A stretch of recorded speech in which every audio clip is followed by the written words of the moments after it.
নমস্কার বন্ধুরা, সোনালির সংসারে আপনাদের সকলকে স্বাগত। চলুন আজ বানাবো হিঙের কচুরি। হিঙের কচুরির জন্য আমি নিয়ে নিয়েছি ময়দার সাথে দিয়েছি সাদা তেল, নুন, কালো জিরে, জোয়ান দিয়ে ভালো করে মেখে নিয়েছি আর কিছুক্ষণের জন্য রেস্টে রেখে দিয়েছি। এদিকে ছাতুর পুর রেডি করার জন্য কড়াইয়ে তেল দিয়ে সামান্য একটু হিং দিয়ে ছাতুটাকে ভেজে নিয়েছি। তাতে দিয়েছি নুন পরিমাণ মতো ও অল্প একটু মিষ্টি।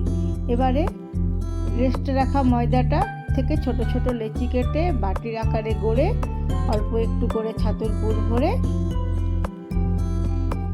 আমি কচুরিগুলো রেডি করে নেব।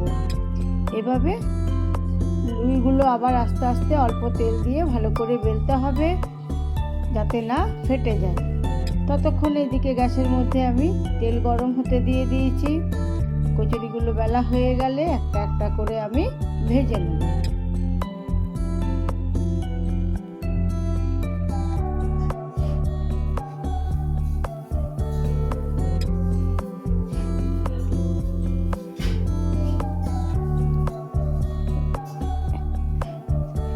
এভাবে রেডি হয়ে গেল আমার গরম গরম হিঙের কচুরি। আপনাদের যদি ভিডিওটি ভালো লেগে থাকে তাহলে একটা লাইক